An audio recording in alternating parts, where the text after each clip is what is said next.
Hello there, and welcome back to War Thunder. Today I'm featuring a replay sent in by Deathwing215 because I can only describe it as satisfying to watch, and there are so many reasons which will become apparent in the replay itself. Before I go into describing the Object Nano 6 and a little bit of its War Thunder history and my experience with it, I just wanted to invite you once again to join my Discord, which is mainly about War Thunder, but also about you guys, the community. And in the first not even 2 days of operation, we are over 400 members, and so far it was a very smooth start. I have many people to thank, but also the reason why I feature this replay is because I myself have nothing to show for, and there are also two reasons for it. First of all, I just had way too much fun with the boys in Discord. We had lots of discussions, lots of questions answered, and also we played together several dozens matches, and the majority of them were played in naval forces because I also did a hardcore grind to just finish my grind on all the cruisers, and I played the Soviets, the Americans, the Germans, but also the British. And so without the boys, I guess I wouldn't have made it because oh god. Naval forces. But it was fun. It was fun. It was done in a good mood, and I'm now finally done with the grind. I grinded the Soviet Sverdlov, I grinded the American heavy cruiser, I grinded also the German F-220 Köln frigate with its infamous 43,000 civil line repair cost, and I also grinded the two British heavy cruisers, and all this done was obviously with the premium ships that have the nations in respectively. Nonetheless, it was really tiring, it was repetitive, and obviously, despite me trying my best, I think that not a single battle was worthy to show. Now, talking about the Object Nano 6, what makes it so special? Well, it is a Soviet battle rating 8.0 light tank. It comes in the tech tree after the BMP-1 and in front of the BMP-2, and it is a completely different tank to those two mentioned because it has a long-barreled 85mm D58 cannon, 40 rounds of ammunition, and you have a fully functional stabilizer. You have also an autoloader with 4.3 seconds reload, and then you have the chance to switch between the BR-372 APCVC round, which is bringing with 1040 meters per second muzzle velocity and 245 millimeters of penetration, long 88 feelings towards you. Bursting charge is 77 grams, and that's usually enough to one-shot the tank if you manage to pen. If you are not really that good of a shot, or you just want to lol pen everything from the front, making really the most out of the autoloader and the gun stabilization, then you can switch to the 3BK7 Heat Defense round, 925 meters per second muzzle velocity and 300 millimeters of penetration.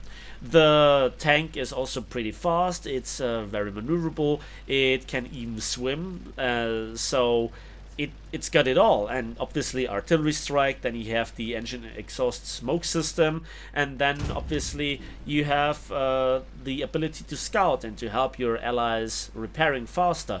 So it has the full package, and also it looks cool. I really love how this squish turret sits on top of it. It looks really cool. So what's not to like about this thing? Well, now it sits at battle rating 8.0. I think when it was introduced, wasn't it 7.0? Correct me if I'm wrong, but it was crazy. And, back in the days, several other nations didn't have their tanks.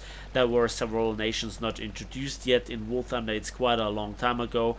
And, I have one scene in my mind, stuck in my mind.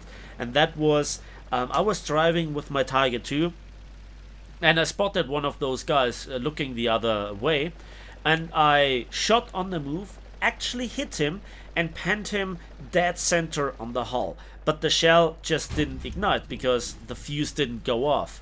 And so it went through the entirety of the tank, killing exactly one crew member, and yeah, hitting the engine. Hull break was not a thing back in the days, and then he swung his turret around and he defessed me with one shot. I still have the clip available. So I really hated this thing. I really hated this thing to fight it, because people were just doing exactly this, coming around the corner and one-shotting you with the stabilizer, with the reload, and either they one-shotted you or they heat FS to you, disabled you, and then just, yeah, did all the things, and they were just running around, and they were played by some of the best players on top of it, so it was not a nice experience to face this. But anyway, so this is now a very interesting scene, because Deathwing215 has lurked around A and B, and he has now his second cap and 6 kills, and he ain't done yet. So now he again uses his engine exhaust smoke system, which I really like that people are actually using it. And it is something that mostly the Soviets have available. At top tier, some other top tier tanks have it available, but at this, mostly the Soviets have it. And it is pretty useful, because you can smoke up an entire line. You can really smoke up your retreat if you get damaged or something like this. And there, he just listened. He just listened and caught the Type 61 off guard, and the AP CBC round obviously does the job. And you see, he started with 20 AP CBC rounds into the match and 5 heat FS. What I really like is that he is using the AP CBC. Yes, it is strong, but a lot of people don't really think about what kind of ammunition they take into battle, and they just stick with the most penetration, or by default with heat FS, because clearly you had to research it, so it must be the shell type of choice. But that's not always true. AP-HE is still one of the best shell types in the game if you manage to pen. And especially with this gun, you have a lot of penetration, you have a very fast reload, and you have the stabilizer, so you can have to jump on the enemies, and especially if they're not aware of you. This happens. Kill number 8 already. And then he goes for the SPA, but yeah, I think it would have been better here if he would have had heat FS loaded to hull break it, but you at least have the chance with this tank. And now he noticed that his gun breach is orange, and again he uses the smoke, and then he reverses with quite some speed. And this is then again where this tank is outstanding in the Soviet tech tree to this day, because it can go forward with up to 74 kilometers per hour with a horsepower to ton ratio of over 20, and also in reverse. Yes, in reverse. This tank goes 74 kilometers in reverse, and again, as I mentioned, it has so many good things about it. So when it was introduced at 7.0, it was completely over the top. And again, it is kind of one of those things where you could say this is one of the reasons why I come to the conclusion that light tanks in War Thunder at certain battle ratings, especially at this battle rating, are too strong. Not just with the gimmicks, but also with just the raw firepower. And also, for the Soviets, I think there are just a handful of Soviet tanks that have it. It has neutral steering. Yeah, can you believe it? So here again, he repaired. It took him some time. A is now again fought over, and he wants to support his team by attacking the same way that he disappeared from. So this is why this tank is just so nasty. And watch this. Yeah, the enemy made the mistake. He has already reloaded, and then he has all the time in the world and just one shot or two shots in this case. And did you see the fragmentation damage? That was really brutal. And then he just whiffs a shell on the M103. He observes him, he has the reload, and again, he didn't stick around. I mean, he could have had the advantage because the M103, you know, getting out of cover. And this is then again where armor matters a little bit. Heat FS might have penned here actually, and gun breached him. But anyway, so again, he is retreating. He doesn't have to take that fight. And he noticed A was contested and taken by the enemy team. And he comes around the corner and boom. Yeah, there he just shot the AA. And then before the Type 61 knew what was happening, he has reloaded and killed him. And this is one of those points where he just wastes a lot of ammunition. He is obviously seriously afraid of the AA. He also scouts him, and yeah, that was a little bit of a lag actually. Then he reloads heat, and yeah, that was a crew knockout. At least that's the message that we get. But it also might have been an ammo rag or a hull break. I don't know for sure, but kill is a kill.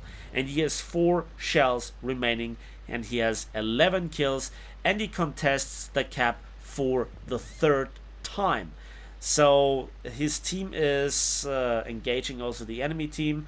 He gets some reinforcements from the spawn.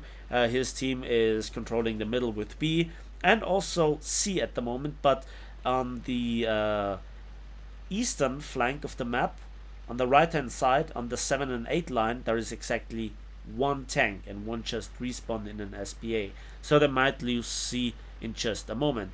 And might you believe it, that is actually his 3rd cap that he gets in just a moment. That is just played to my full satisfaction, really. He engages the enemy, but he doesn't overextend. He doesn't really shy away in camp, but he also is not pushing it too hard. So this is just played excellently. I have no other word. It's satisfying to watch. Despite him being in a very, very good tank, having a lot of advantages. But he doesn't put the tank into an unnecessary risk and just wastes his potential. Because, again, in War Thunder, 1 shot is all that it takes. And so now he probably is very satisfied with his result by himself. And he's just looking around and just, yeah, waiting. Again, he is not rushing forward and just farming the enemy team. I mean, in theory, he has only 4 heat shells remaining, but, you know, that should be enough for the tanks. Now, the huge disadvantage, or the difference, shall I say, between the APCBC round and the heat round is obviously, if you manage to pen with the APCBC round, it's in 90% of the cases a one-shot, if you hit the crew compartment, that is. But with the heat, you have very good penetration capabilities, but not so much on the post-penetration damage effect. But this is countered by the stabilizer and the 4.3 second reload. And again, very mobile tank, very deadly.